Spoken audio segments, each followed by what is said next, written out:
Hello, Ray Phoenix here. Welcome to Let's Play Star Wars Rogue Squadron Part 5. Looks like we're hitting yet another Imperial location. It's another spaceport with a bunch of radar dishes, and oh look, Y-Wings. I hate the Y-Wings so much.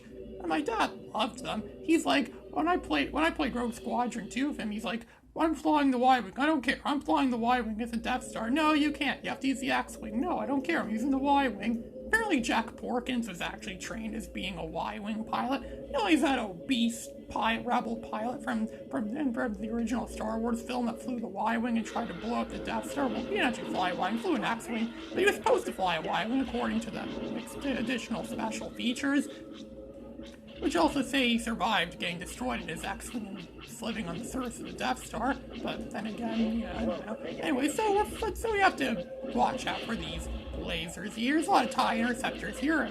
Y-Wing's worst enemy, TIE interceptors only get one single laser cannon on the roof of a fighter. We only get proton torpedoes too, which do a heck of a lot of damage. But at the same time, if you're remotely close, then you're going to get blown up, even if you're at full shielding. The Y-Wings, they say they're very strong, but they're actually not all that strong. The Naboo starfighter's a lot stronger than the Y-Wing.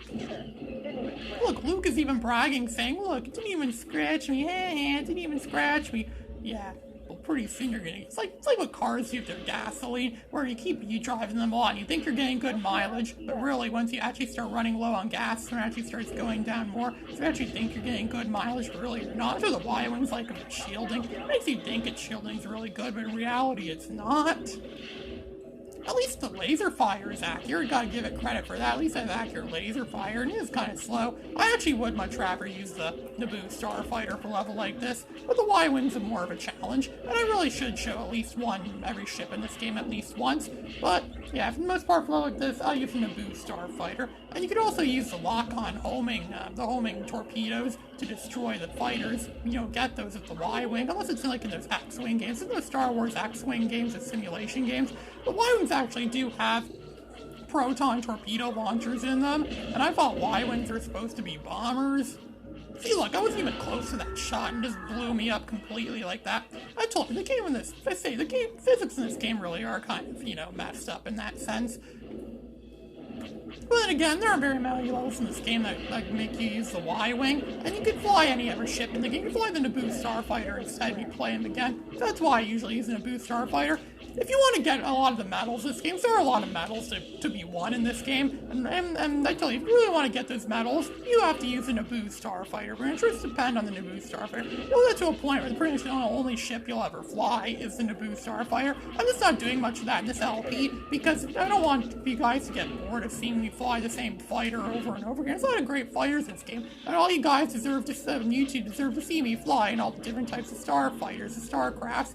But for real, yeah, the Naboo starfighter is by far the best starfighter in the game. No questions asked. Hands down, the best starfighter they've ever made in the universe of Star Wars. I'm surprised it only really appeared in one movie. The Naboo starfighter only really appeared in Star Wars Episode 1, which most people argue that Star Wars Episode 1 may very well be the worst Star Wars film ever made.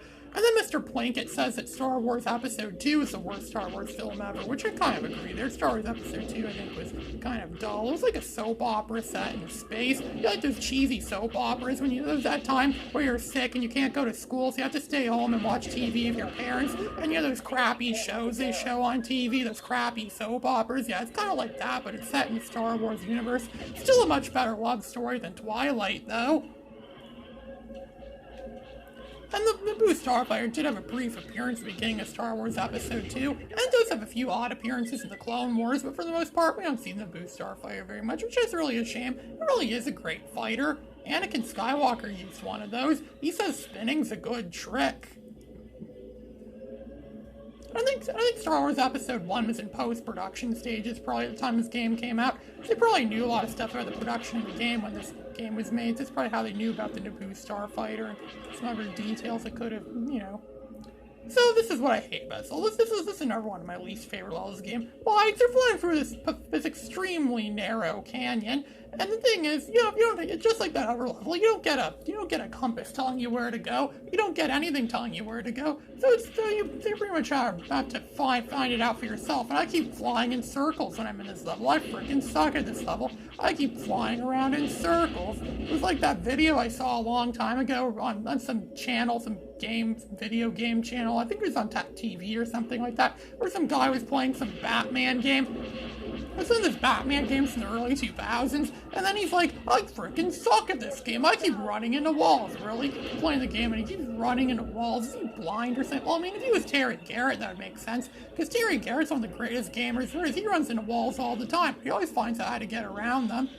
So, what's that saying? When Terry Garrett masters Zelda. Speaking of Terry Garrett, he hasn't made any videos in the last month or so, but whenever he does make a video, it's pretty long, and he actually does cover a lot of the Zelda Majora's Mask. I wish he made more Majora's Mask videos. Those are my favorite.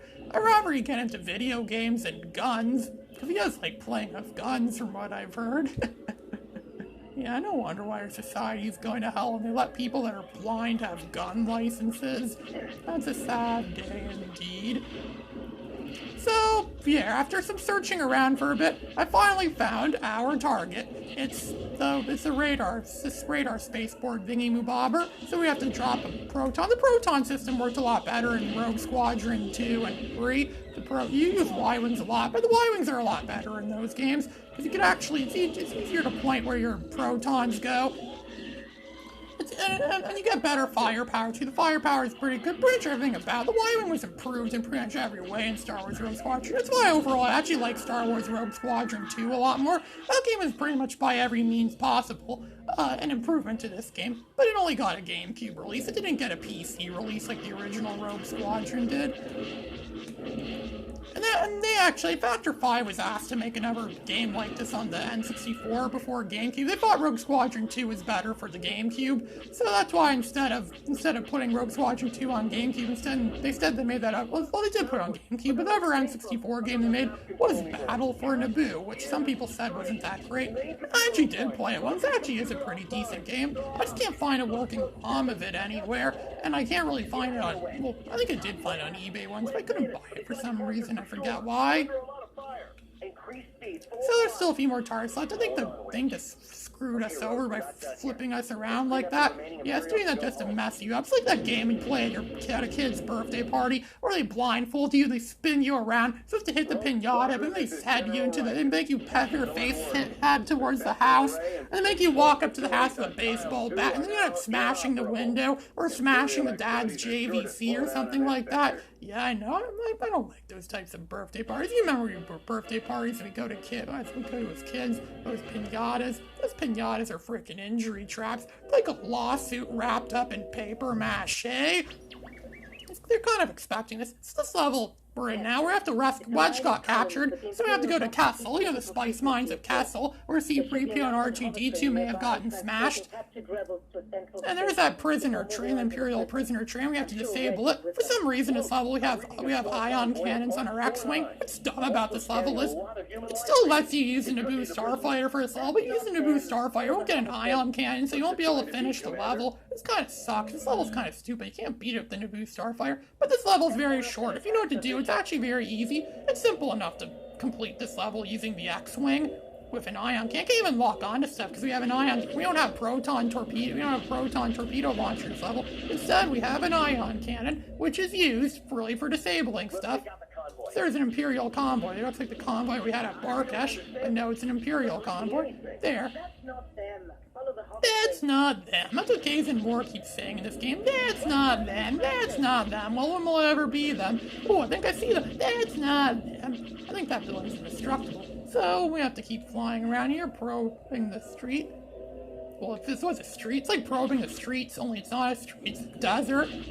I wonder if there are any cities somewhere on Kessel. Something we don't really see much in Star Wars. Pretty much every planet in Star Wars is pretty much all just one big climate. Like Coruscant's just one giant city. Tatooine is one big desert with a few odd towns on it. Naboo is the only real Earth-like planet we ever see. And then then there's Hoth, which is just one big ice ball. Like, planets always seem to be, you know, one climate in Star Wars. The Star Wars isn't really realistic if a planet could have multiple climates or multiple types of people. Then again, a lot of science fiction seems to do that. It's hard to imagine worlds and worlds of different possibilities. I mean, I can do that, but then again, I'm not most people. So back here, if you want to get a gold medal, let's destroy these ATSTs they have hiding out back here. Good thing I have advanced lasers, so it's easy to blow them up like that. And I think there's an upgrade somewhere here too. Maybe, no, there isn't. But we destroyed that, so that's good. And I believe there was, oh yeah, there was a TIE interceptor guarding the place, which we destroyed that too. I think we destroyed most of the Empire's forces at this point. Unless there may have been a turret hiding out here I may not have noticed yet. So at least the compass actually points to where Wedge is, where he's stuck on that train. There it is, there's the train. That's like some horrible prank I saw when I was a kid on some TV show, where you go up to someone in the middle of the night, and you take out a flashlight, turn it on their face, and yell, "Train!" Yeah, that's a really cruel prank. Don't ever do that prank. I wonder if they ever made Don't Do Pranks PSAs. Well, it kind of did. Well, G.I. Joe kind of touched on that a little bit, but really don't really see much PSAs like that on TV much anymore.